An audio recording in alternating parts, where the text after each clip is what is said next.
DMV, okay. Yes, North Carolina. Anybody from Mixed Charlotte? bag here.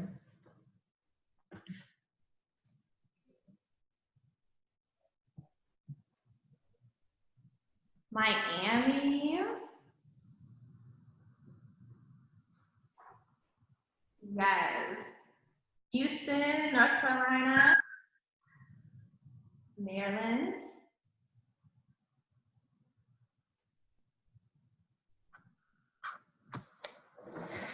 So awesome. On Instagram right now. Tag us on Instagram, y'all. So we can follow.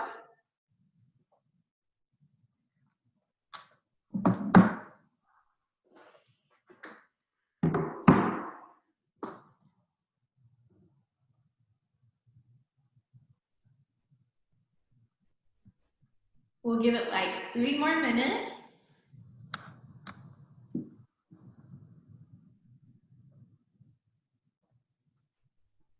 Hey, Cora.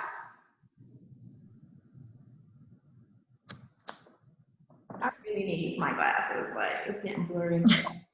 Oh my goodness. Can everyone hear okay? See okay?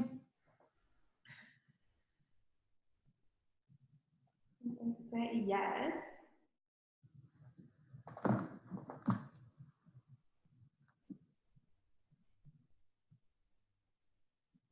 So throughout, if y'all let us know like your favorite parts of the webinar tonight, and let us know by like recording your favorite part when it's happening and like tagging us on Instagram. So Black Rose and Media Inc.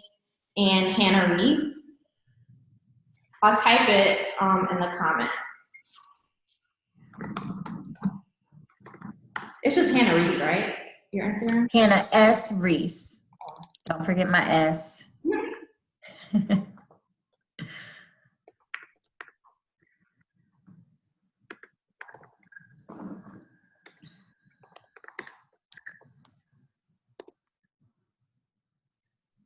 Yes, this will be recorded and the replay will be sent out right after the webinar.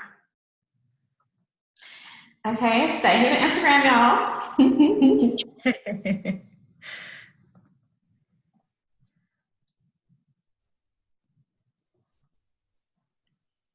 How was y'all's day? Are y'all tired, fired up, ready to learn some more? That is so awesome because y'all can tell y'all are like striving for excellence and like some go-getters, because if y'all weren't, y'all would be in the bed watching TV. But everyone was on time. Yes, instead y'all are here.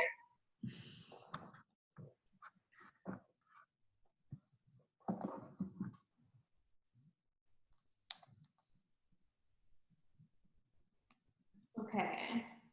Well, it is after 5, so I think we can go ahead and get started. What do you think? Someone said I came from pole class. Oh, okay, Cora. Yes. I'm in a bed, but I'm here. Okay. What is wrong with that? I'm only still up because it is 5 o'clock. So, even from the bowling alley. What is dedication? Don't lose your turn, girl. That's awesome. Okay, so I guess we can get started. For those of you who don't know, my name is Tasha McCaskill on Instagram, and just like, I guess my social presence, I go by Tosh J Mac. And yeah, I formed Black Girls in Media about 2 years ago. And just to provide resources like this and connect Black women all over the world, to provide like networking opportunities, resources, all of that. So thank you so much for being here. And I want to thank our guest for tonight. And it is Hannah Reese. Hello, hello. And I'm just going to tell a little bit about Hannah before we get started. So Hannah earned her bachelor's from North Carolina Agricultural and Technical State University, Aggie Pride. Aggie Pride. And Hannah brings over 6 years of experience specializing in small to mid-sized organizations, providing guidance and leadership to senior managers in startup, growth, and stable organizations. Her broad experience includes benefits, employee relations, payroll, and all of that good stuff, development, and she's just awesome. So Hannah has provided recruiting support for several nonprofit organizations, and she is most proud of her abilities to successfully recruit. So we're going to talk a lot about the recruitment process and just really help you guys out when it comes to that. She is her positive personality, quick learning skills, and upbeat attitude. And yeah, so we want to thank you, and we can't wait to learn from you tonight. And I'm just going to give you the floor.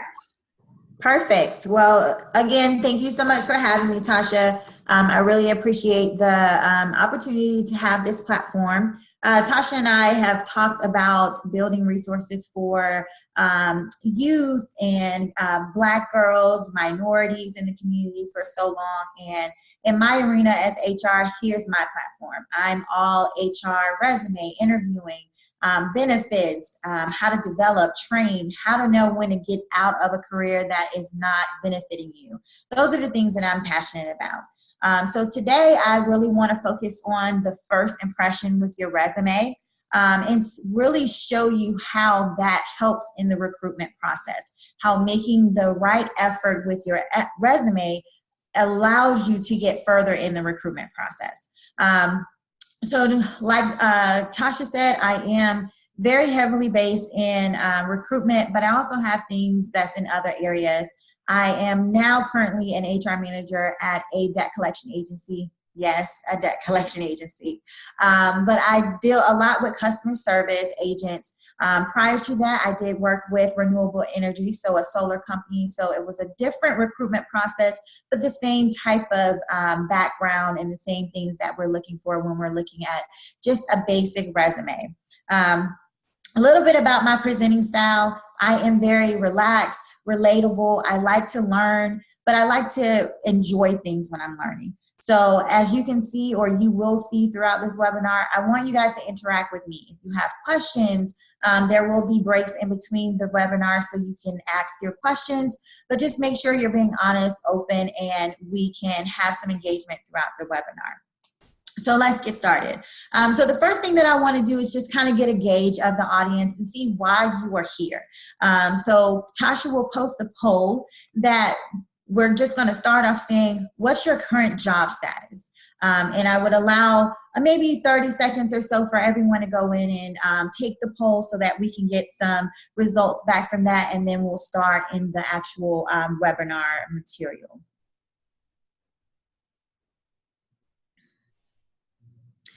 Can everyone see the poll?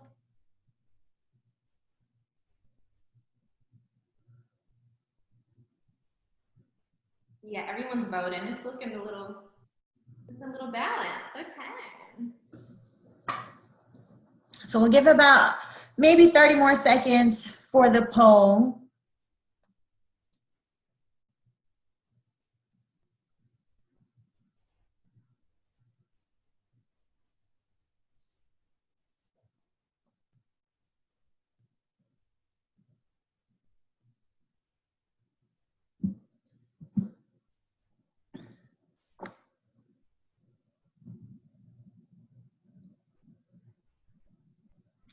Okay, so let's see the results here.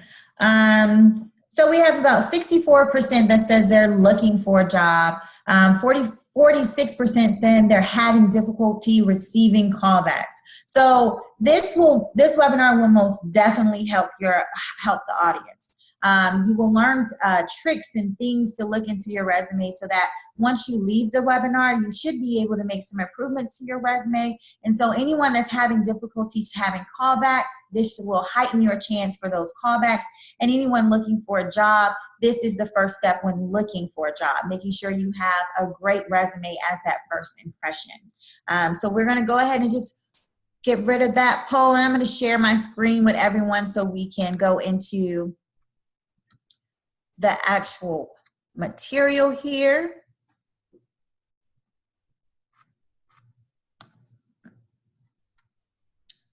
Okay. All right.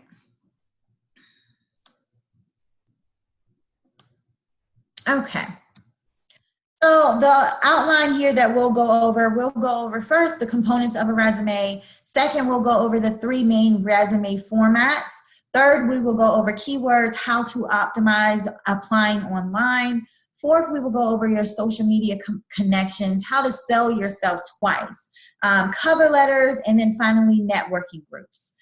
So the first components of a resume. This portion sounds so basic.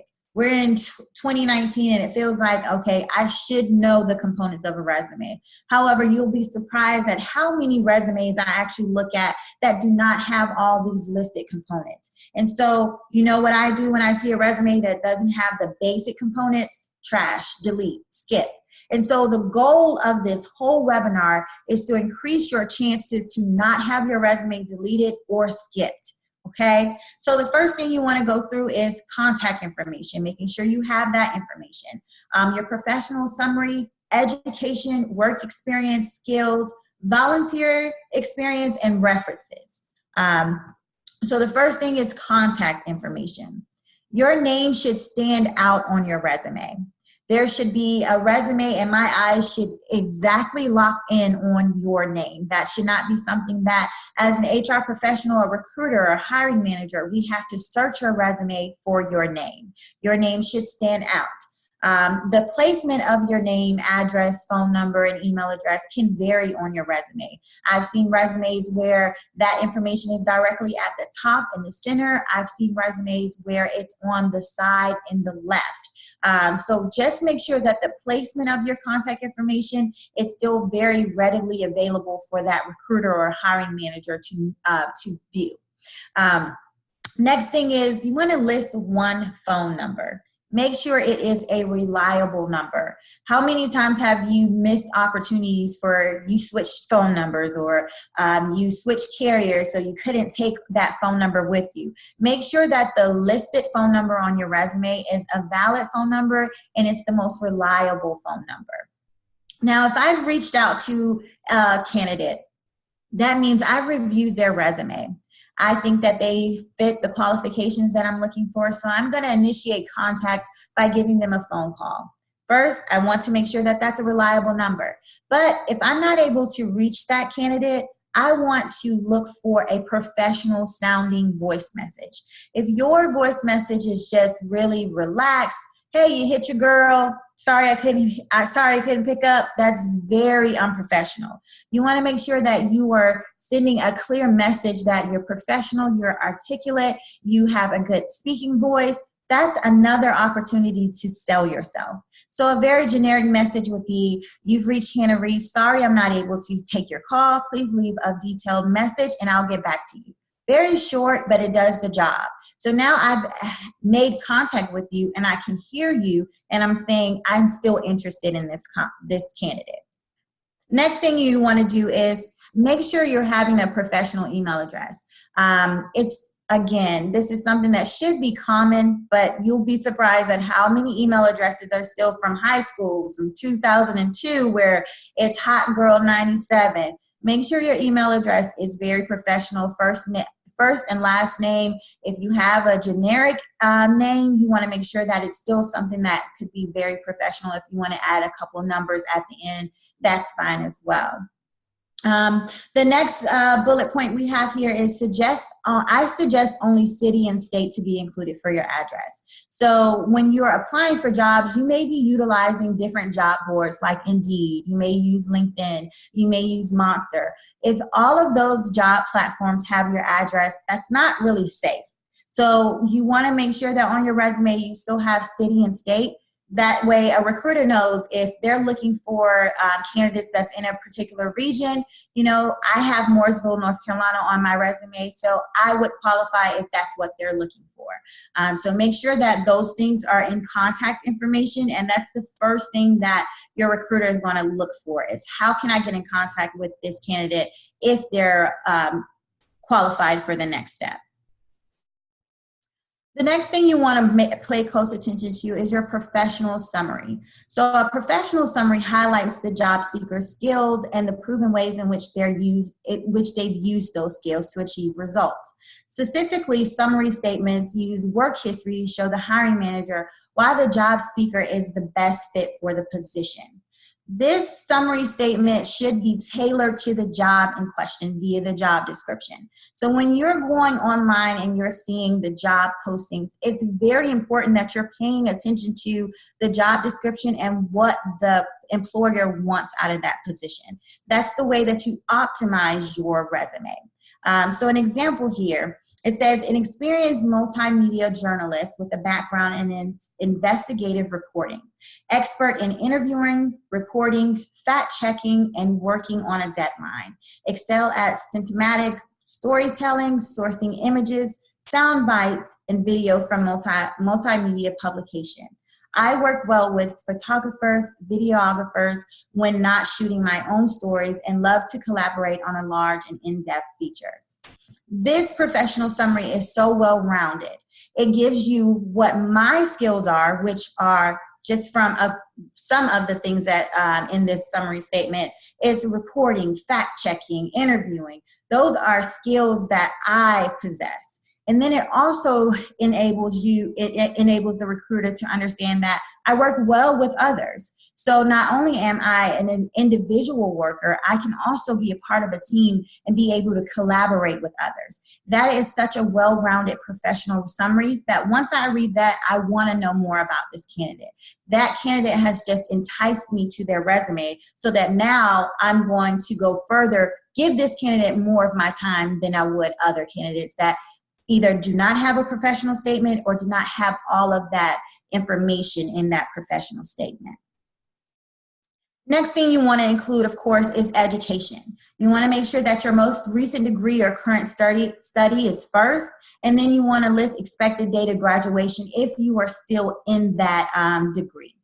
Other things you want to list are your minors and certifications if you have those.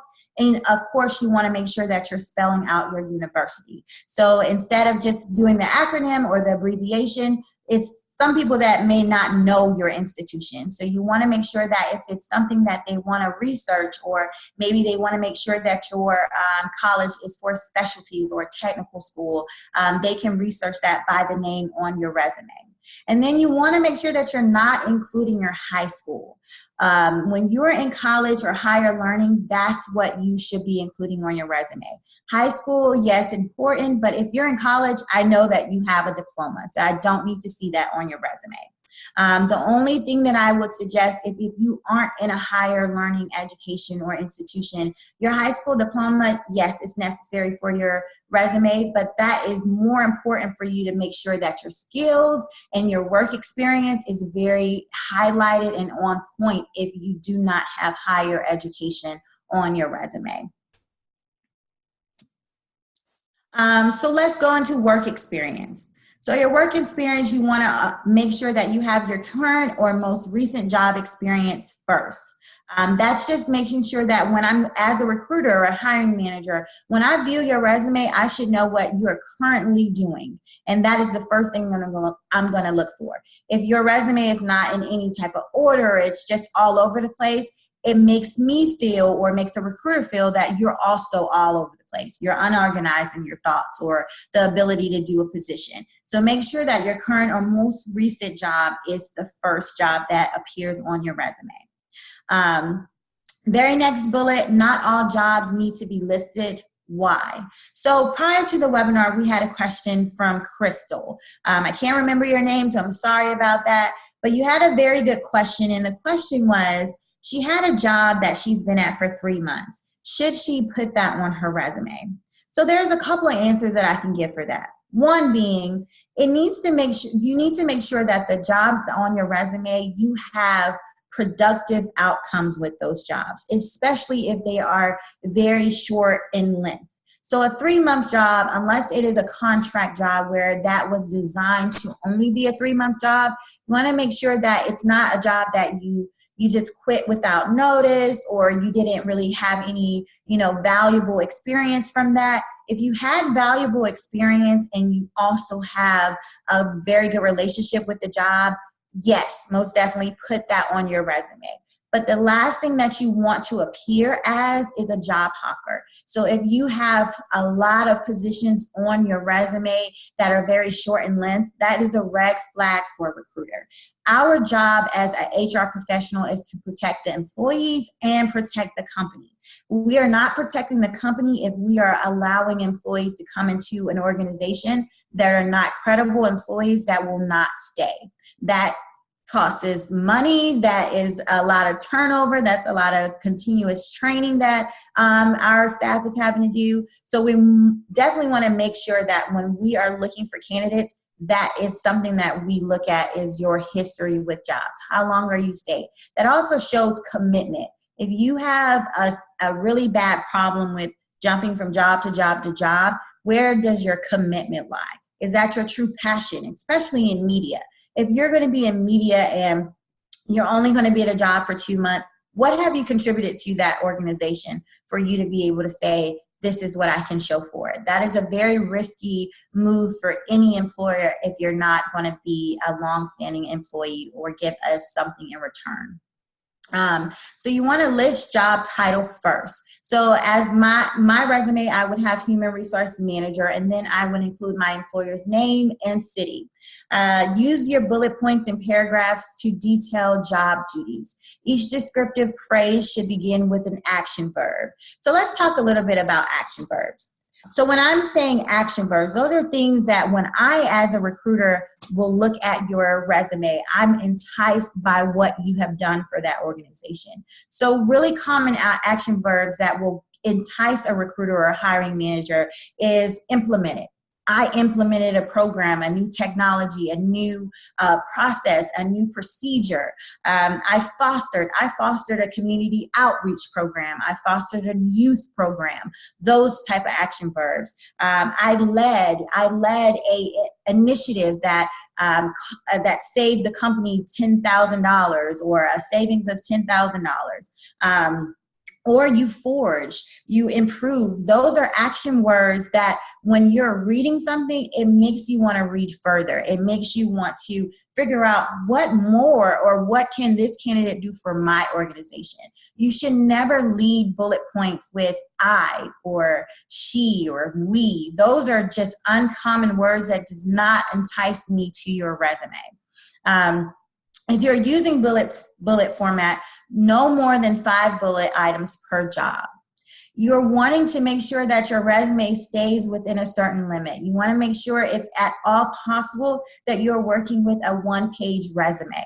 A 1-page resume should be enough space for you to get your major responsibilities, your major contributions from a job, and explain those on your resume. You should not have a 4- and 5-page resume. That is way too much.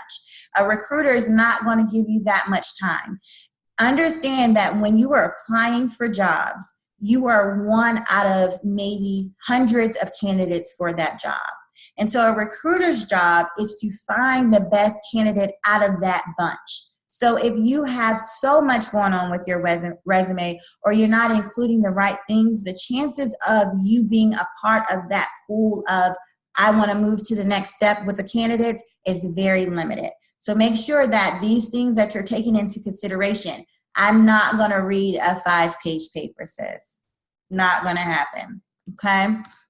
So the next thing you want to make sure with work experience is Prioritize the order in which you describe your job duties, with the most impressive sounding ones listed first. So if you have 5 bullets to use per job, make sure that the most impressive thing that you did or was responsible for, that is the first thing that's listed on there. So as I'm reading, the more and more impressive it is, I'm going to continue reading. If you continue to lose me, I'm going to move to the next candidate. So make sure you're looking and being mindful that how you place your bullet points is also a part of the resume itself. You also want to consider dividing your work experience into related experience and other experience. So I say that because your related experience is what is needed for that job. Those are the things that is required for that job for you to even apply. Other experience could set you apart for other candidates. So if you have other experience, maybe community experience, maybe experience that it's tied to another industry, but you can utilize that knowledge, or that's transitional knowledge, that would set you apart from the rest of the candidates. So make sure that you are separating your work experience to related experience and other experience if needed, especially if you don't have a lot of related experience. That other experience could help consolidate or help push you forward in the recruitment process. So the next bullet point we have is remember to list internships if they related to your field. Even if it doesn't matter if you were paid or not, good experience is good experience. Now, internships is a very tricky situation. If you are in college or a recent graduate, internship is phenomenal. But if you are 7 years removed from college and you only have internships, that may be a red flag.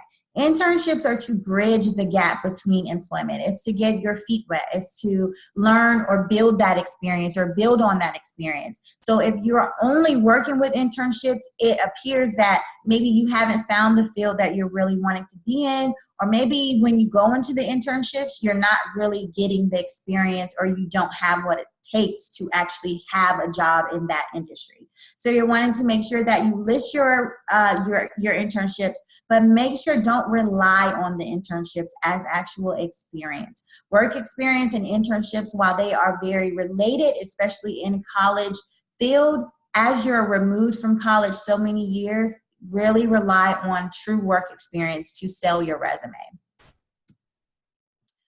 So skills. The skills section of your resume should be very job specific.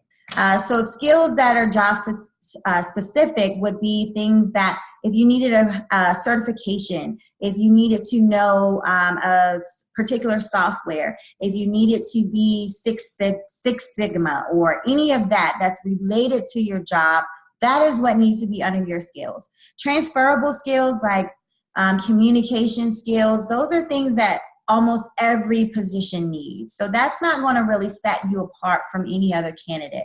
Hardworking, things like that, multitasking, those are so subjective. So you may feel that you're hardworking, but when you go to a job, they may not feel that you're truly hardworking. So you want to make sure that your skills are job specific, that can show or broadcast what you bring to the table. If you want to really push yourself forward in the recruitment process, I'm really not looking for just good listeners on my team. I have a problem, which is why I am seeking an applicant or a candidate for this position. How can you solve my problem? That's what recruiters are looking for, hiring managers. I need you to solve a problem. I just don't need you to be a good listener. So make sure that your skills are not just relying on your soft skills. They have to be job specific as well. Volunteer experience. Your volunteer experience can be listed if it is meaningful and appropriate.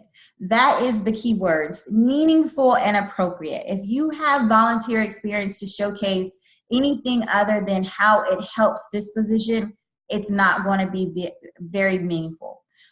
Degrees such as social work, psychology, sociology, those are really important majors that you utilize your volunteer experience. If you volunteered, let's say, at a a news production. Those are things that you want to place into your resume.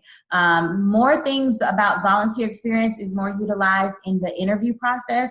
So when you're doing your digging about different companies, if you see that they have a community footprint, let's say in my area is Durham Rescue Mission. So if my company or a potential company that I'm looking for has a footprint in Durham Rescue Mission, then I'm going to make sure that I bring that up, but in an interview process. You want to make sure that your resume is showcasing so much about you. That's your selling point. That's your opportunity to sell yourself. So make sure that your resume really builds upon your skills and how it sets you apart from the rest of the group. Your references. Employers may ask for your references, but never list them on your resume. Your references should only be requested if it's available upon request. So if you're going to utilize a portion of your resume to put your references, you've taken time out of or taking the space to sell yourself. If you are utilizing references, make sure that your references have your resume.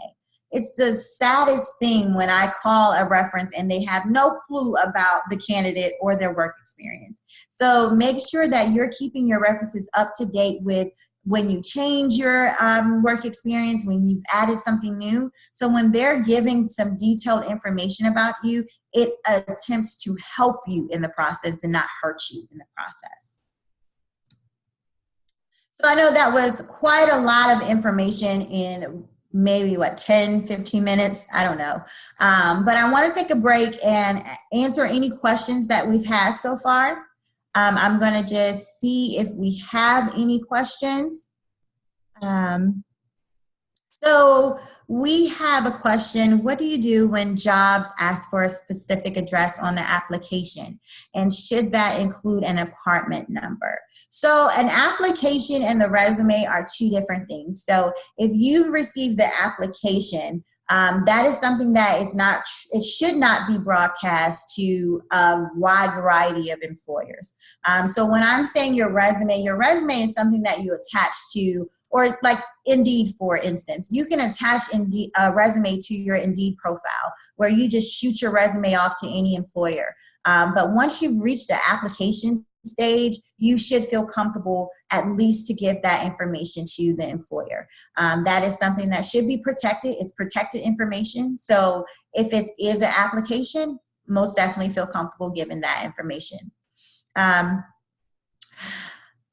So Precious Barnes asked if we should include a cover letter if the employer doesn't require one. So we will get to cover letters a little later in the webinar, but most definitely cover letters are just an additional outlet to sell yourself, to give more information, to give more skills, to give more ways you can contribute to the employer. So most definitely, when you have the opportunity to submit a cover letter, always do. Let's see here, a couple of more questions. Jasmine Kirby says, if you are looking for a job in a different region, how do you make sure the location on your resume doesn't take you out of the running for the position? So this is a tricky one. A lot of the times when you are trying to relocate, that is something that you want to put on your resume, that you are looking to relocate, so that the recruiter and the hiring managers know that that's something that you're open to and you're wanting. So that gives you more of a buy-in when they see, hey, she's on the East Coast versus the West Coast. It allows you to still be in the running, especially if you're qualified. Some employers will have relocation packages that will be available, but if they don't have that available, it helps to know that the candidate knows the responsibility or the financial responsibility that it will create if they have to relocate. Let's see here. We're going to take maybe 2 more questions before we move on. Kendra Keys says, how many years post-graduating can you consider yourself a recent grad? Let's see. That to me is, I would say, about 3 to 4 years as a recent grad. And that's just because fresh out of college, I know when I was fresh out of college, I applied for jobs and they're asking for 700 years of experience that no one just leaving college has. But after you're about 3 years, 4 years post-grad, you should have embarked in some form of your career or a job that gives you experience. So about 4 years, you should be at least building that resume so that it has valuable work experience, and it still can have your internships, but you should not be heavy internships 7 years after graduating. Okay, so one last one. Alicia Friday says, if I'm looking to switch industries completely, would my resume convey my experience completely as other, or should I still divide between related and other? So if you're looking to switch industries, if I'm responding to your question correctly, if not, we can catch up after the webinar. But if you're looking to switch industries, you're wanting to at least make sure that your format of your resume is a little different. We'll get into that in the next section, but the format of your resume should be a little different so that it conveys more of your skills than your work experience. Because since your work experience will not align with the new industry you're trying to embark on, you want to make sure that you're highlighting more of your skill sets and what you can contribute to the organization without being so focal on your work experience. So we do have some outstanding questions, but we will most definitely have another section for question and answering. But we will also go down some more information so that as you have more questions, just make sure you're writing them down or chatting them, and I will try to get to them as soon as I can. All right, so let's go into the next. Okay. So we're going to go into the 3 main resume formats. So this was just a question, and I'm going to kind of go a little bit more in detail about the formats of the resume and who they're actually best for and what's the benefits of each of the formats. So first you have the chronological resume. The benefits of this resume is it's the preferred, let me get that, preferred format of recruiters and hiring managers. So it is pretty much the position that you have now all the way until you are maybe college. So it's easier to read, it's easier to understand, it understands the story behind the candidate. It provides a concise snapshot of your work history. It's easy to see your career progression. So if you started as, in my case, I started off as an HR assistant. My resume, you can see how I built on that experience, and I was promoted to HR specialist, to HR manager. And as I've developed my skills, my title and my responsibilities changed as well. This is best for job seekers with a solid work history. It's also best for applicants with a good story to tell, such as the story I just said. And it's also very good for applicant tracking system scans. And so when you're thinking about the scans and the way that we actually apply for jobs now, you have to know that technology plays a part in that. And so when you're on these job boards, and you can only imagine how many other people are applying to the same job that you are, a recruiter cannot go through 500 resumes. They utilize applicant tracking systems to pull keywords, to pull qualifications, so that their pool of 500 candidates is shuffled down to maybe 200 candidates. Those are the candidates that have the keywords in their resume, who have the qualification, the education that is needed. So it's a time management skill for recruiters and hiring managers. And so this is a sample of a chronological format resume. And so you see here, before I said you should have your name stand out. So you can see Cynthia Perez, her name is right in the middle of that resume, and you have her contact information right below that. Her professional summary is also included, and you can see the progression of her work experience in this chronological format resume. She started as a teaching assistant, she went into a corps member, and finally she is now a teacher full-time. That really shows her story, how she started as an assistant and now she's a full-time teacher. Below that, you can see that her skills are very job specific as well. Lesson planning, that's very good skill for a teacher to have. Classroom management, standardized testing, audio, visual, and implementation, student research management, and student-centered learning. All of those are very vital skills for a teacher. And then below, she has her education listed as well. So the next format that we'll get into is your functional format. The benefits of the functional format is skills are highlighted and it's less emphasis on your work history. So the question that we have about switching industry, this is the format that you would want to go with if you are looking to switch industries. You have less of a focus on your work history and more focus on your skills. The benefits of this is can focus on your most important accomplishments. It is, again, best for job seekers with limited work experience and individuals with gaps in their work history and those who are changing careers. Now, imagine if you took 5 years off of work to raise children, which happens all of the time. This is a functional format for you so that you're not showcasing this 5-year gap in employment history. You're more so showcasing the skills and what you contributed to your previous companies, and below you will have your work experience for the recruiter to look into. And so here's a sample of the functional resume. If you can see, again, Lynn Taylor is it stands out. I can draw my eyes directly to Lynn Taylor and her contact information. And you still have a summary statement, so it still gives you that professional statement where I can know your skill sets, what you could bring to a company. But below that summary statement, instead of going directly into your work experience as the chronological position did or format did, now you have more of your summary of your qualifications and then your professional skills. Below at the very bottom, you see your work history. It does showcase where you've actually held positions, although it's not the beginning of the resume, so that if you see that gap initially, you're already moving to the next applicant as a recruiter.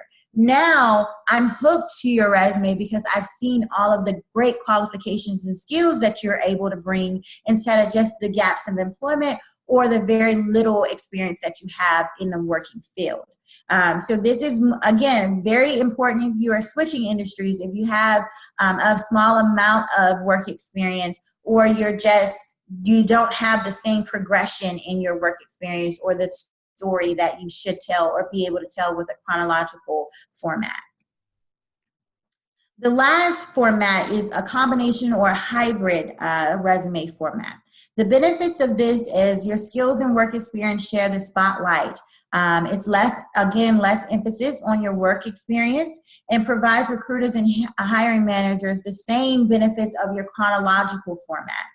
It still gives you that progression in your work experience, but it does it so that it's highlighting your skills more than your work experience. It is best for if you are early in your career professional with 1 to 3 years of job experience. It's also really good for anyone that's a recent college or high school graduate with minimal work experience. Again, if you are changing careers or industries, or you have worked with only a few employers but have a consistent work experience. You have no gaps in your work history. So with the functional work experience format, if you have gaps, that was the best format for you. With this one, it's not best if you have any employment gaps. So make sure that when you're looking back over the different formats, make sure you're paying close attention to who it's best for and the benefits of each format. An example of the combination hybrid format, again, Leslie Lim. You can identify her name and contact information immediately on her resume. Skills and education is listed on the right-hand side. Her professional summary is still there, but the first thing after the professional work summary is her skills. So you're highlighting your skills before you're going into the work history to put more emphasis on the skills and what you can bring a company instead of your work experience prior.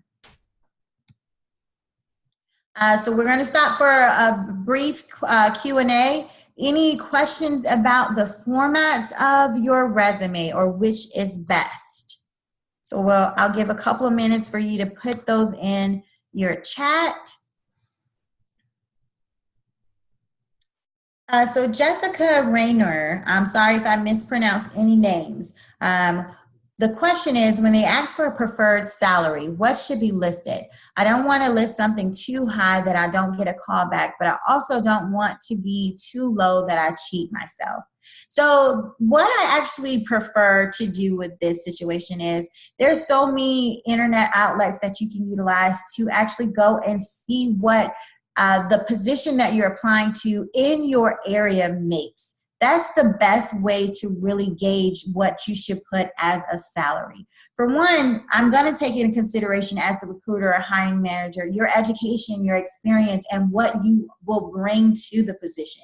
But generally speaking, you want to do your research on what that position makes in your area. One of the biggest mistakes that candidates make, especially if they're moving or relocating, is that they forget that there's different salaries based on your location. So you will not be paid for the same job in North Carolina that you will in California. There's just a difference in living costs and all of that. So that plays into the salary requirements for each position. So make sure you're doing your research as you're putting or negotiating a salary on an application. Hannah, I think some people that are on mobile might not have the Q&A feature. So some people are asking questions in the chat. Cynthia asked, when applying online, should we only send as a PDF?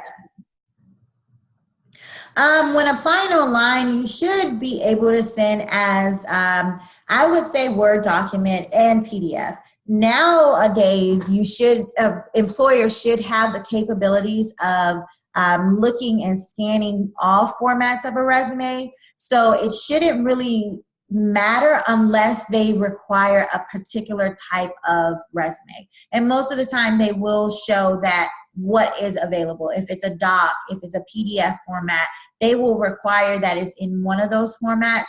And if they require one of those formats, that means that their software or applicant software will be able to scan those formats for you. Tasha, are there any other questions on your side?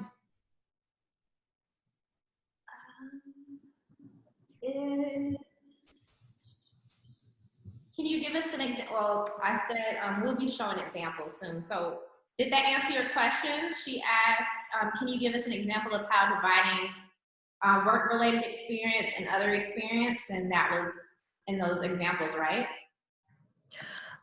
Repeat the question, I'm sorry. About separating related and other work experience. Yes, so that you should have received some information from the two different formats. But if you need more clarification about separating the related experience and work experience, a lot of that will come from the job description. Related experience will be more aligned with your job description for the job posting. And other experience would be anything that is not truly in that job description. So in my case, if I have experience in retail, that really wouldn't align with what I do in HR, but it will be some transferable skills as far as how to interact with, a lot of different variety of people, or how to make sure that I am, focused on sales or driving production. Those are things that can transfer into a different position in a different industry that doesn't always tie into that a particular position that you're applying for. So I hope that I'm answering your questions. If I'm not giving you all of the details that you're needing, we will post my contact information so you're able to, reach out to me and I can be more formal with you or particular with your situation. So that's always going to be an option at the end of the webinar. There are more in the Q&A, but I guess we could move on and then answer those at the end, right? Yes. Okay. So we're just going to go ahead and move forward, and we will have another section where we are able to continue with Q&A. Okay, so the next thing we're going to talk about are keywords and how to optimize applying online. So we touched on this a little bit previously, but when you are posting your resume or applying online, understand that technology takes hold of everything that we do nowadays. And so recruiters and hiring managers are looking to shorten that pool or lessen the pool of resumes that or applications that they actually have to review. And so your resume should be targeted to a specific job you're applying for. The job description helps you customize your resume to your employer's needs. So whenever you're looking at a job posting, it shows you whether or not you need a particular education, certification, and things that are required of the job. So make sure the employer doesn't miss out on your most marketable assets. Put them in priority order in the top half or top 2/3 of your resume. So based on the format that you are using, as we said before, make sure you're putting your most impressive contributions, qualities, skills, put those first. As you read things, you're going to naturally read from left to right. So go ahead and put those things first so that as I'm reading your resume, and I, as a recruiter or hiring manager, we don't get lost or we don't get bored or disengaged with your resume. Make sure you're putting most of your most marketable assets first.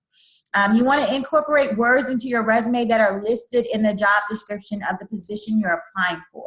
This will help a hiring manager quickly see that you're a fit for the position, and it will also help resume scanning software signal you as a potential match. One of the very most credible platforms that I utilize is LinkedIn. And LinkedIn allows me to populate things that I'm looking for. So whenever I post a job, I can pick out keywords that I'm looking for. I can pick out a particular education requirement, and LinkedIn will send me those applications only. And so if you are not optimizing your resume with those keywords from that job description, you're losing out on an opportunity to even come into my inbox. Me, again, as a recruiter or a hiring manager. So leave out subjective words like reliable and hardworking. We talked about this a little bit with the skills section.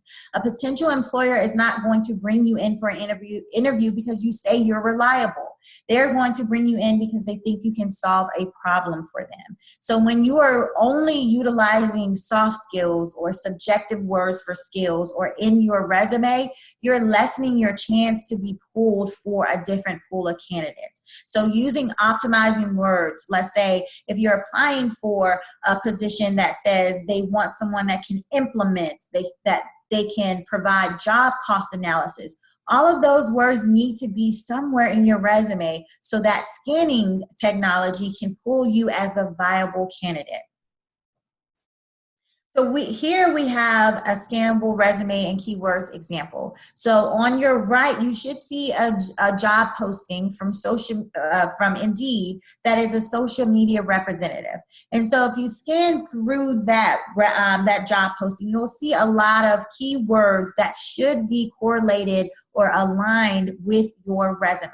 So some of the keywords that I pulled out of that job posting was emerging, engagement, strategies and tactics, social media, content creation, trends, best practices, and implementing.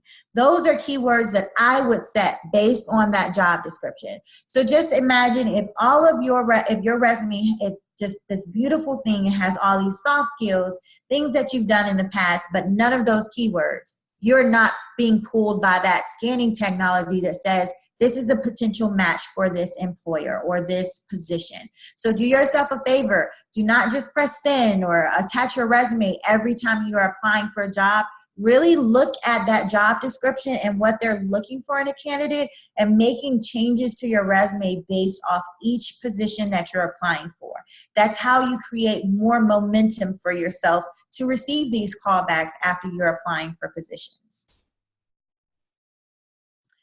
So social media connections, this is so important. Social media has created an extra layer of opportunities for candidates to sell themselves.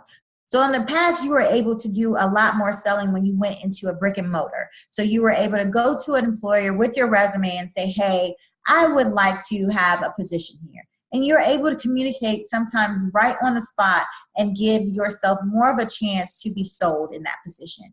Well, social media is exactly what that used to be. Social media and a professional presence in the social media is what should be included on your resume.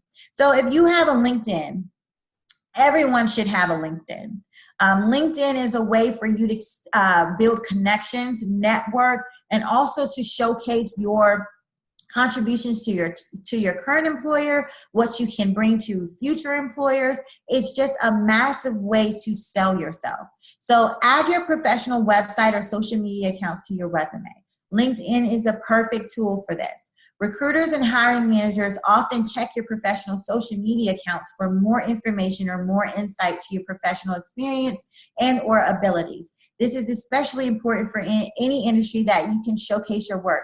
So if you're an artist, a blogger, PR, journalist, attach your work to a professional social media account and or websites.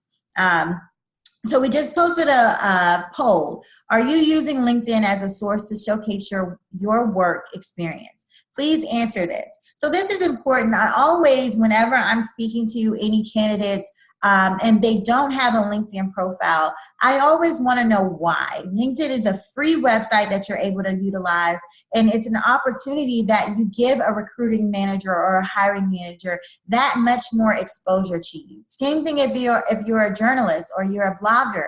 Attach your website. That is a way to showcase your written abilities. If you are a news producer or you're a newscaster, that's a way to showcase your oral abilities. You want to make sure that you're putting yourself in a pool that separates from every other candidate. You're going to be competitive with similar backgrounds. So a way to separate yourself is to add your social media, to showcase what you've done prior to this position that you're currently applying for. So we're going to give you about 30 more seconds to go in and submit the poll for that. And I'm kind of curious too, because I've been posting a lot on LinkedIn lately, and I've been getting like a lot of traction from it. So I'm curious to know if you found out about this webinar through LinkedIn. Let me know. Comment in the chat and say like LinkedIn fam or something. Right.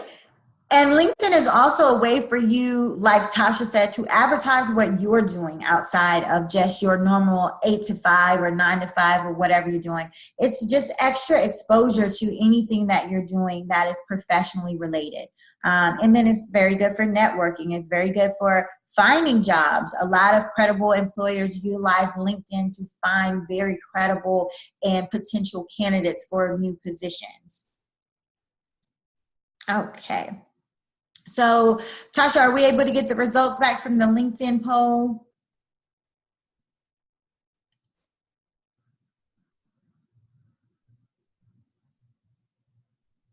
Okay, so 92% of our audience says they are using LinkedIn as a source to showcase their work. That is awesome. So what you want to do in the next slide, I'll show you how to optimize that. So you're attaching your productions, your writings, anything that can showcase your abilities. That's what you should be attaching and should be making sure that you're using every opportunity to sell yourself. Every opportunity you get, that is what you're wanting to capture and create for that recruiting manager to say, I can't stop thinking about this candidate. I want to continue this candidate with the recruiting process. That's your goal, to not be deleted, to not be skipped. That's your main goal in this whole webinar. So examples here. So I have a line sister that is a news producer. And so when I go on her LinkedIn profile, I sent her a text message and said, hey, I'm doing this webinar. I would really like to use your LinkedIn profile as an example. So her LinkedIn profile, if you see on the left, if you see on the right, her LinkedIn profile showcases that she is a news producer. It gives her work experience, but she's attached examples of her work. So she's helped investigate different stories, helped produce different stories for news outlets, and she's attached that to her LinkedIn profile. So if I'm a recruiter and I've seen Nicole Jones' resume, and she has her LinkedIn URL on her resume, I'm going to that LinkedIn URL and I'm seeing all of her capabilities there. I'm amazed that she's been able to produce such stories or credible stories or work with credible news productions before. That's a different layer of just a resume or black and white words on a paper. That actually showcases what she can do. So now I'm intrigued to know, what can she do for this position? What can she do for my company, my organization? And I'm wanting to look more into Nicole Jones.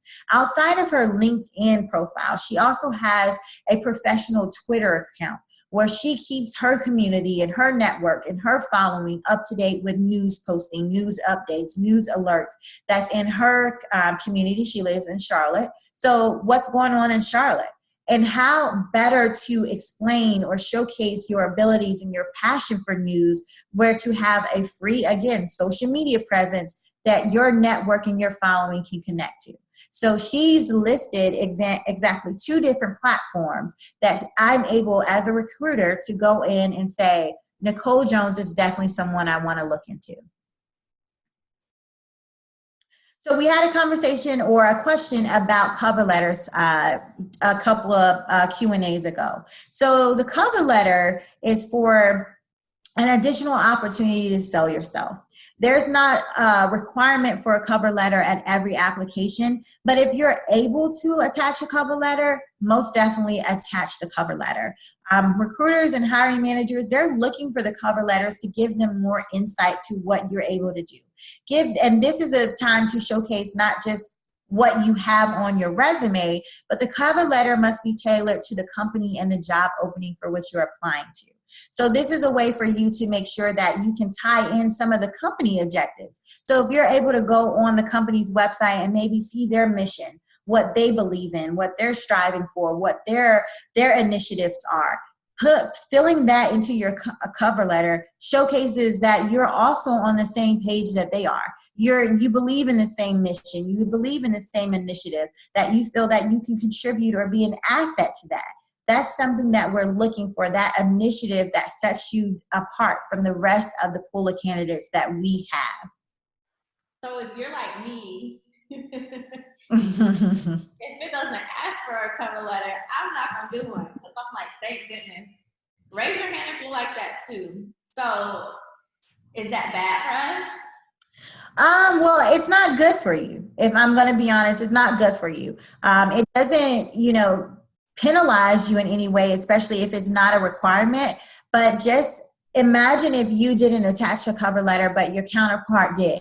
And your counterpart cover letter shows how she can actually contribute to our mission, contribute to our community footprint. I'm going to go with the candidate that showcases more of what my company is in line with.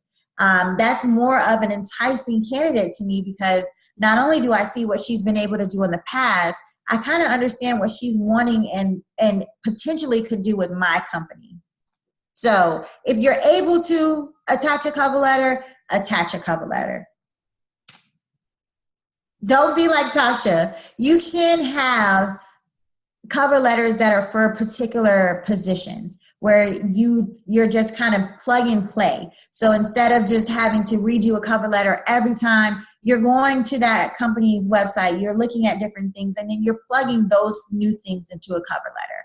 You don't have to recreate the cover letter every time, but it should be tied to that company every time you're applying for a job with a cover letter. Yeah, I got some hand raisers. Y'all with me? Y'all feel me? Yes. So, I mean, I've done it before, but it is more inclined to attach a cover letter. You want to make sure that you're using every opportunity to sell yourself that you can. So with the cover letters, your first paragraph should indicate the job title in question, and you might want to add how you found out about the opening. So every time you apply for a job, you may not have just browsed the internet and seen that a company was hiring. You may have been introduced to the company by someone that is in your network, or someone that you're familiar with that works for the company. That's a way to introduce that you know someone in the company, that you are familiar with the way that they already operate, which is an advantage over other candidates. The second paragraph you should write about how you're able to fit the job in question and what you bring special to the workplace. Show your knowledge of the employer and about your career field and the job which you're applying for. Sell yourself. This is a great space to explain any major accomplishments, cost savings for a company, a new technology implemented or strategy, or to explain employment gaps or industry changes. Again, if you're using one of the formats that is utilized for a switch in industries or employment gaps, this is a way to convey that message a little bit clearer. So if you are a mom that took 5 years off to raise your kids, you shouldn't be penalized for that. But that's something that you can utilize your cover letter for. You can utilize your cover letter and say you took a bridge to raise your kids, but now that your kids are in a great place, you're ready to go back into the workforce and give it everything you have. You're ready to use your transitional skills to apply that to your position. Maybe the patience that you've learned while raising kids is something that is very vital to the role. All of those things can be portrayed in a cover letter. Your third paragraph should sum yourself up and then thank the reader. And this is an example of a cover letter. You want to make sure that you are addressing the cover with the cover letter still. The first paragraph, again, you're letting them know how you came about the position and the position that you're applying for. Second paragraph, you're wanting to put in your experience and what you can bring to the position, and maybe throw in some things about the company that you've learned maybe through their website. And then the final paragraph, you should be closing it, thanking them and sending them any contact information to get in contact with you. So let's break again for Q&A. If you have any questions, Tasha, do you have questions over on your end that you have outstanding? Just in the Q&A section, but I think you can see that, right? Yes. So let's see. Amani Krupton, I believe, said, how old is too old as far as listing experience you have? Example, if you interned for a network in 2014 and it's 2018, could I still be able to use that, or would it be outdated with my new experience? So that response to that question is, it's all about the position that you're applying for. So if the job description, or let's say the internship that you have, if it's related to that position, or if it's similar company, you would want to place that on your resume. Especially, let's say if it's a media company of the same size, that shows that you're able to work in a fast-paced environment or work similar environments. That's something that could be to your benefit. But if it's not an internship that will correlate with the position, or maybe it was a smaller company, just maybe a few employees, that wouldn't really showcase that you're able to keep up with the trends or the new best practices in your industry, you may want to leave that off. So it's a lot to do with the actual role that you're applying for. You don't want to be so strict on yourself with years. The only thing that I say about years is when you're using internships solely. But if you are utilizing an internship as an experience for a new position that makes sense, most definitely add it. Okay. Jordan Yates said, should you avoid certain colors on a resume?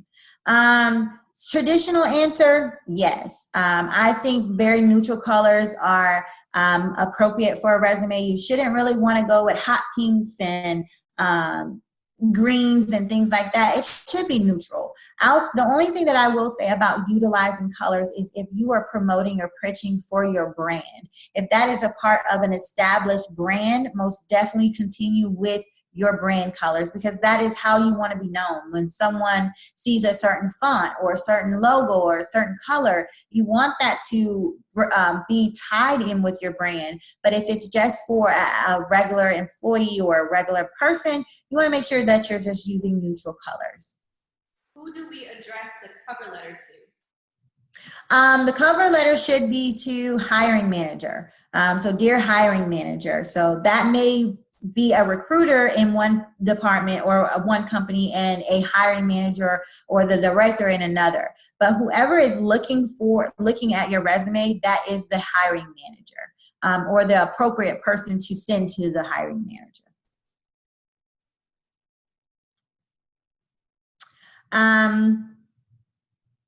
Should your name be large on your cover letter as well? Jasmine Kirby said. So your cover letter should be a professional letter. So you do not have to have your name bolded or in large print on a cover letter, but you want to make sure that it looks and resembles a professional letter. A cover letter is also a way to showcase your written skills as well. So you want to make sure it's grammar free, that you're using the correct tenses, that you're not having any spelling mistakes.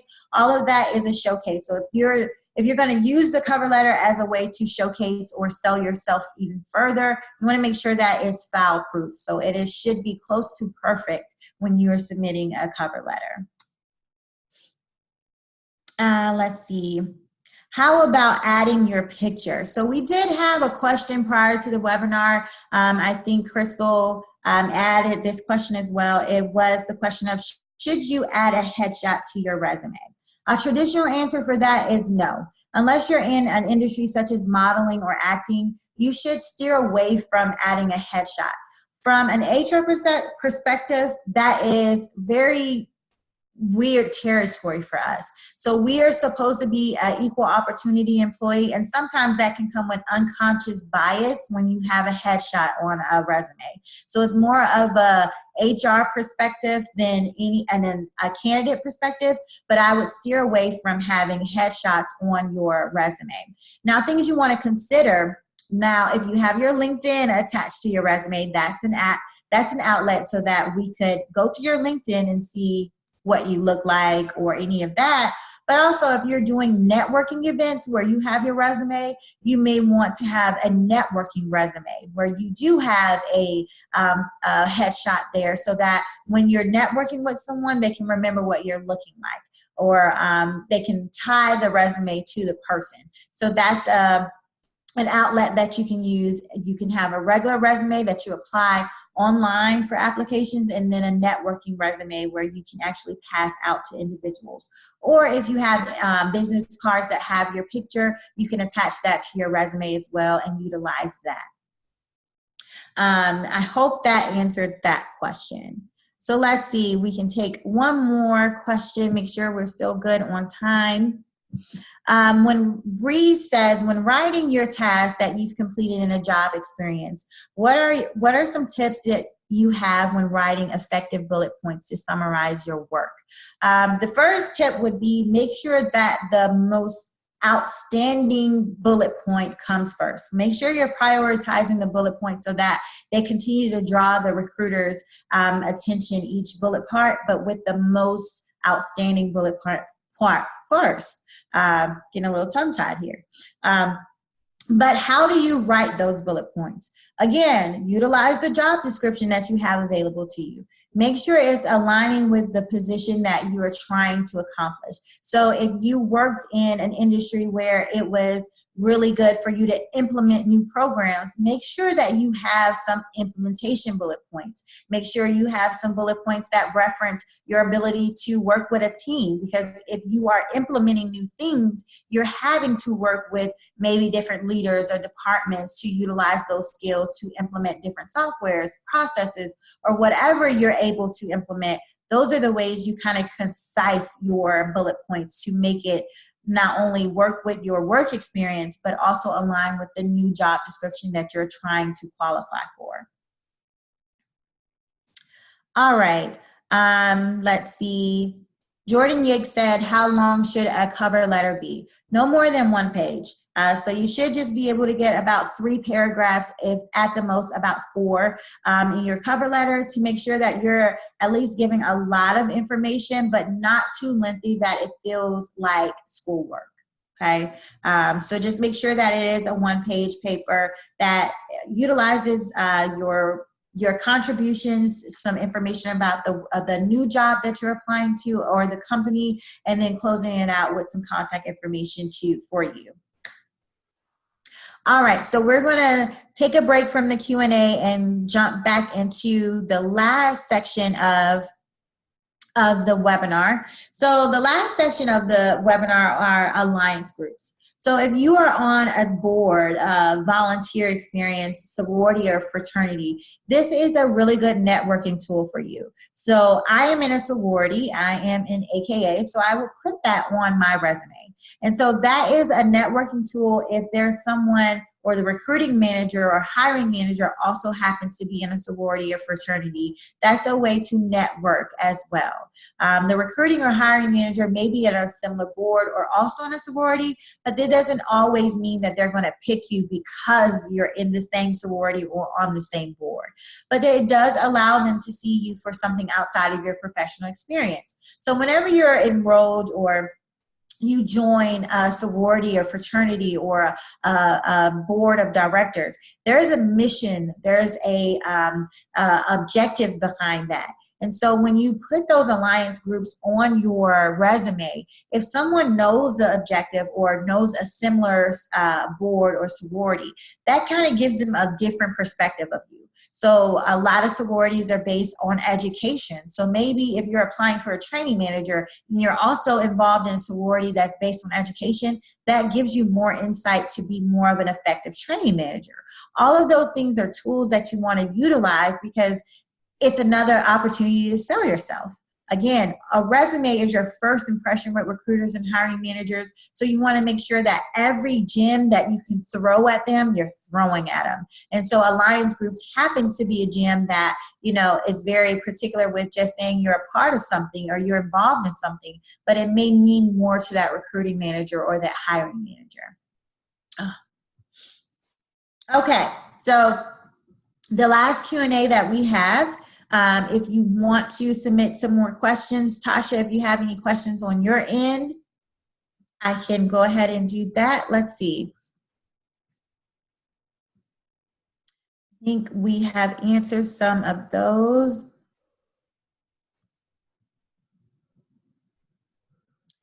So Jordan, I think we answered this question, but you said, should you put your current city when looking for a job out of state? So if you should put the city that you are residing in if they need to send, you know, communications by mail or if they're looking for just where you are now.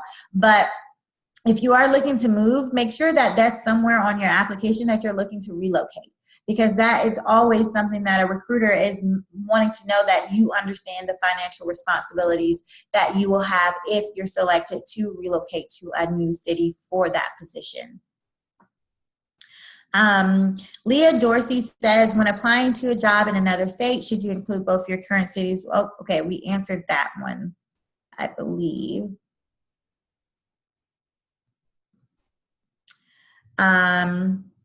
We answered Kendra K and Aisha. How do we address gaps in experience if we decide that some previous experience does not align with the job that we're applying for?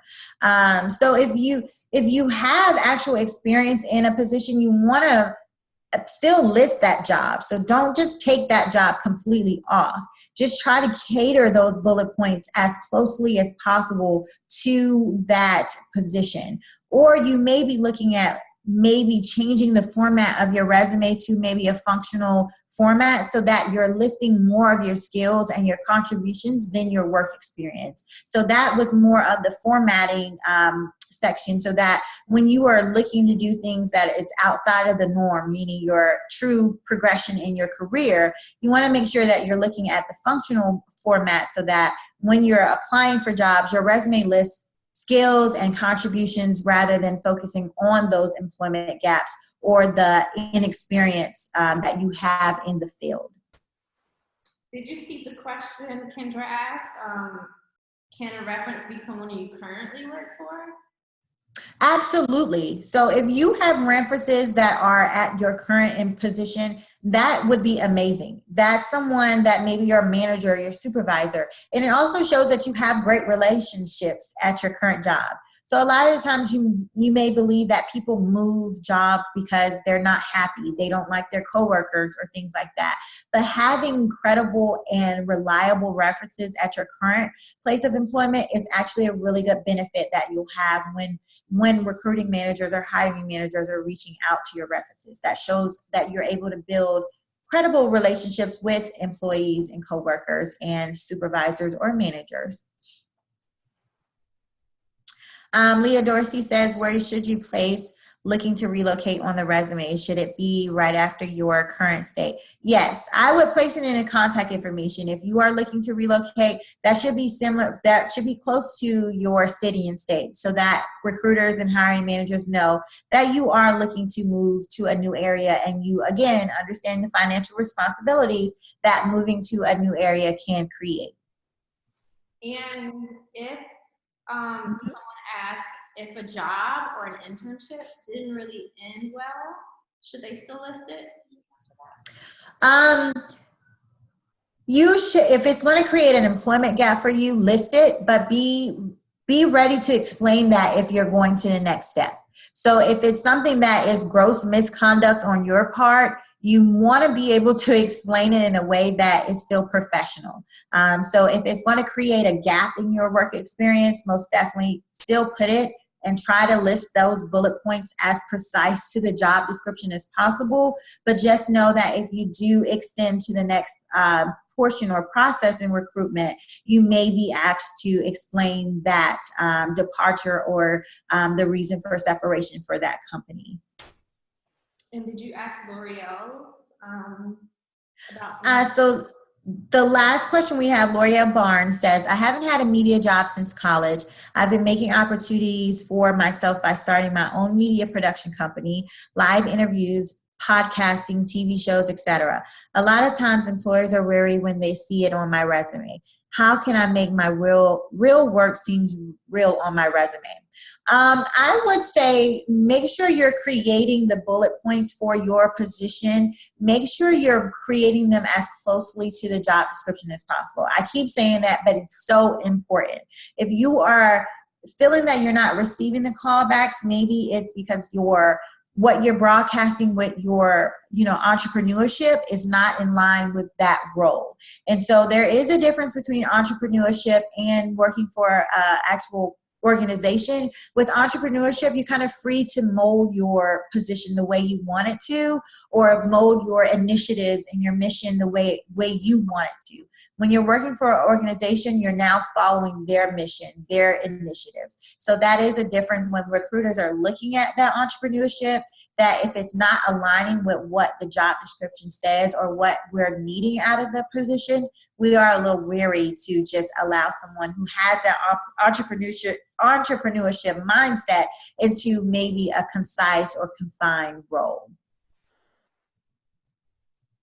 I think the last question we have is, when applying on LinkedIn and there's an easy apply option, will that deter recruiters rather than actually applying on the site?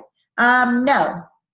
If the easy apply option is there, it's because the recruiter has set it that way. It is not it's not to penalize you at all. If it's an easy apply, that means it's okay to apply with just a resume. The only way that you will be routed to the company website is if that recruiter wants you to be out on the company website. So don't feel like that is a penalization if you're just saying easy apply, easy apply. That is for the convenience of the applicant at that point. That's good to know, because I used to think that. I used to think, oh, this is like taking an easy way out, but I actually did get a call back from when I did an easy apply. So I was like, oh. Yes. So that is, we can set it up. If we want it to be easy apply, we set it up that way. But if we want you to have to go to our website, we set it up so that it's mandatory. So that is not on the applicant. It should not be penalized by the applicant. Okay, cool. So speaking of alliance groups, I wanted to launch one last poll for you guys. I'm just interested to see. Okay, so are you in any alliance groups? I'm in a few. So when I was in college, I was in PRSSA, I was in NABJ, and then I was in a sorority, or I am in a sorority. And so yeah, and now I'm in Black Girls in Media. But yeah, so I'm interested to see. Vote below, and then comment also in the chat like what you're in, because I would be very interested to know what organizations you guys are a part of. And if you're in none, maybe like, is there a reason? opportunity hasn't presented itself. I'm curious. PR say Black Girls in Media, woo woo. And actually, if you are in none, meaning you don't have any connections to alliance groups, one of the tools that you can utilize, communities always have different boards for like educational things that they want members of the community to be a part of. So maybe looking for those type of alliance groups to join, that could be a very good networking tool, and also something that you can apply on your resume to give you more of an insight or promotion when you're looking to apply for different positions. Is it necessary to put positions that you've held in these organizations, or do you just list them by commas? No, you want to put, if you hold a position there, you want to make sure that you are actually putting that position as well. That's a very good question. So if you are a treasurer, or you are the, I don't know, you're the president or the co-president or the co-chair, that title also will give more insight to what you do for the actual alliance group. Okay, cool. So I think pretty much majority of people on the live are in some sort of alliance groups, mostly here I can say DJ. I'm going to share the results. So yeah, I think that's pretty good. I know a lot of these organizations like really help me get connected, and like Hannah said, it kind of breaks the ice, you know, whether it's like if you're in a sorority and your interviewee or interviewer sees your resume and sees you're an APCAP alpha, it can kind of like be an icebreaker, like a joke or something like that. So yeah, so I definitely think these are very beneficial. So before we answer the last batch of questions, I'm going to go ahead and share the screen. Let's see.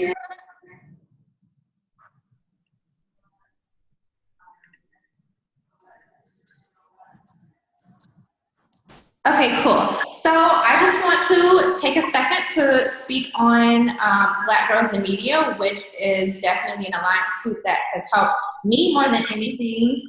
I created it 2 years ago to really help others, but in the end, it's really helped me as well. It's helped me gain confidence. It's helped me like make connections and meet people. So it has just been really great for me. So yeah, I just want to take a second to talk about Black Girls in Media. If you're not familiar with us, I know a lot of you all on the live already are in Black Girls in Media and follow us, but I know a few people have found LinkedIn or other ways and aren't really familiar and want to learn more. So I just want to take a second before we answer the last questions to just speak on Black Girls in Media. So what we provide as an alliance group is we provide networking, online social media exposure, mentorship, and love, encouragement, support, and inspiration. So how do we do this? We have a members-only website, and a lot of people really don't know all the perks of Black Girls in Media, so this is why I really wanted to show it tonight. We have a members-only website, and on this member-only website, you have a job bank. So now that y'all got y'all resumes intact, you'll be able to go on the job bank and apply to media jobs, and we update it all the time. And then we also have a members database, so you can see each member's profile and connect with them and follow them. And we also have company discounts. So we have Addie Raw, who's an amazing Black graphic designer. She gives BGIM members discounts. We also have the Honey Pot Co. Raise your hand if you know the Honey Pot.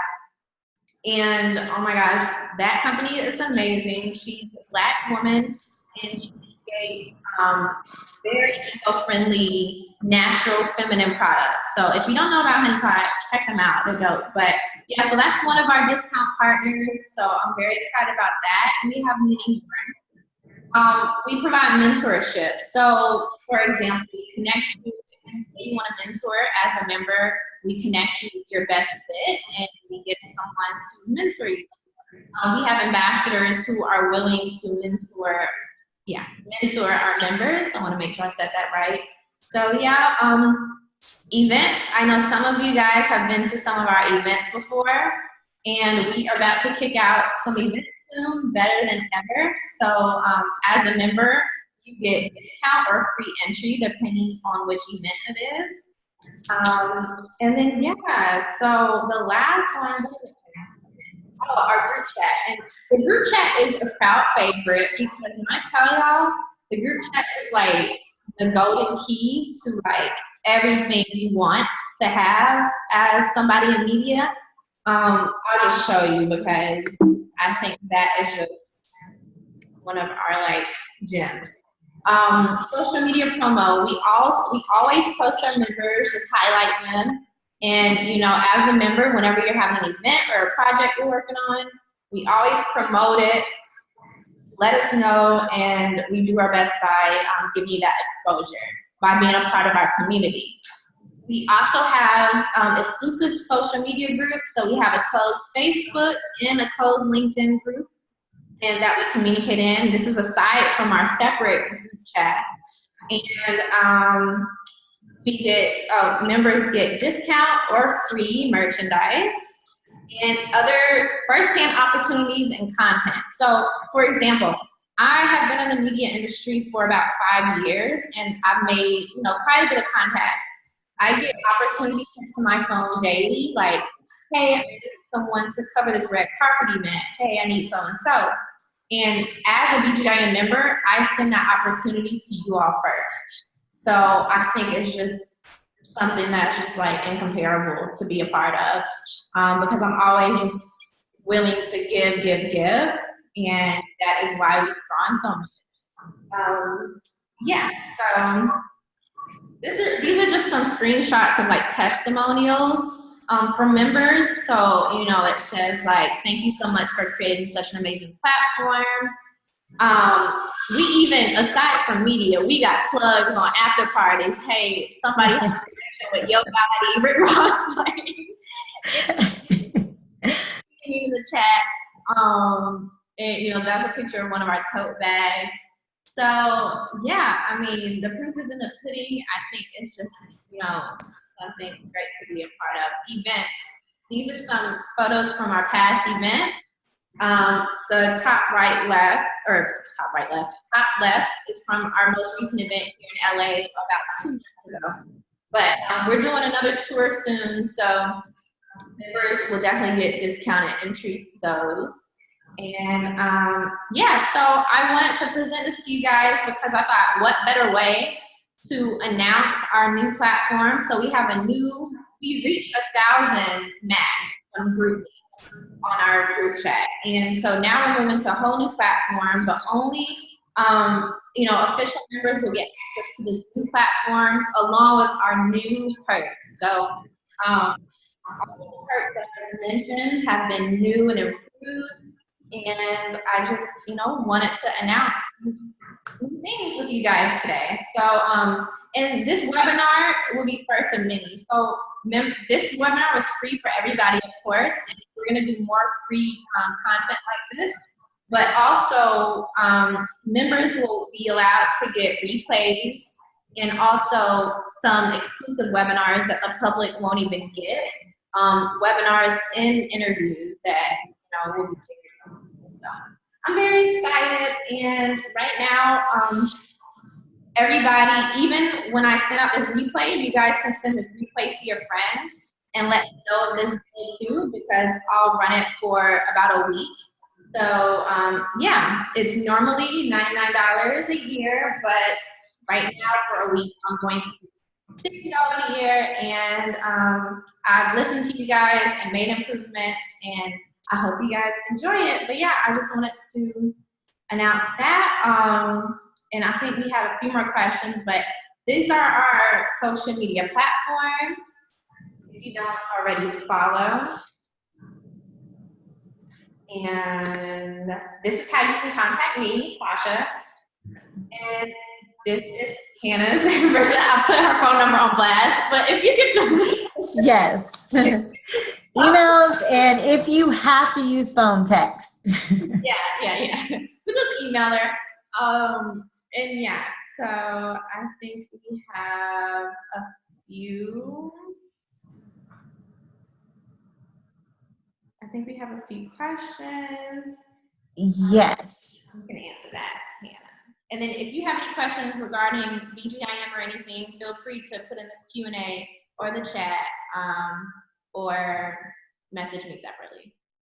So I think I have one last question here. Well, a couple are coming in. It says from Jessica Rayner, when applying on LinkedIn and there's no hiring manager or recruiter listed, should you try to connect with other people in the company to boost your chances, or is it that too invasive? Absolutely not.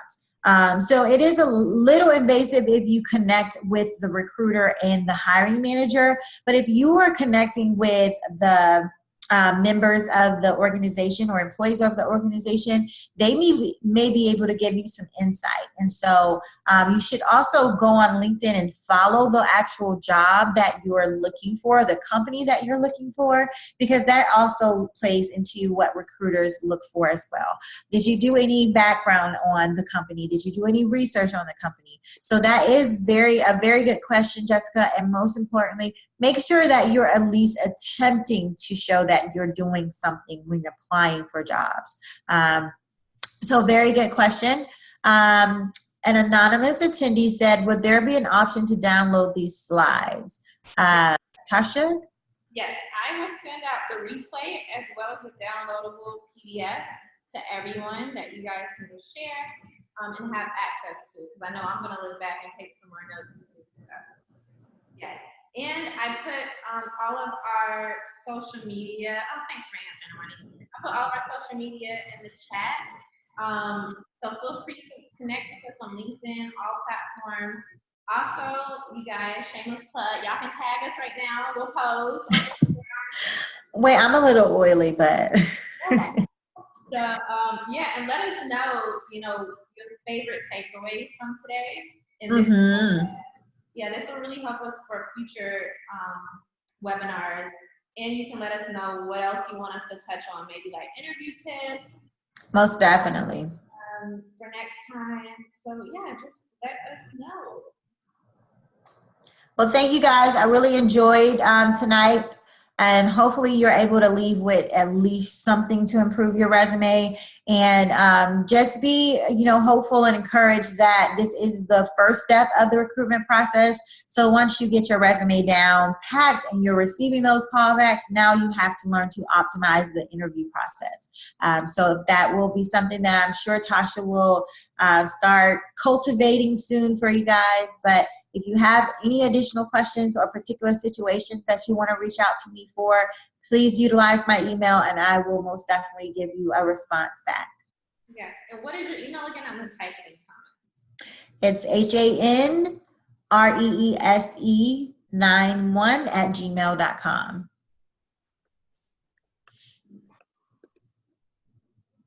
Okay, cool. I just let it not end it yet. I'll give people time to write contact information if you guys are.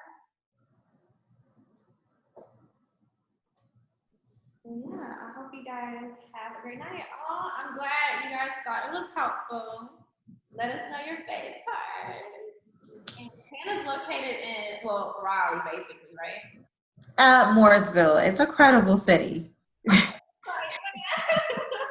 But it is near Raleigh, near Durham. Yes, I am on East Coast time here. Yes. The sun is still out. I know I'm in LA. But yeah. No props, y'all. This is the first of many.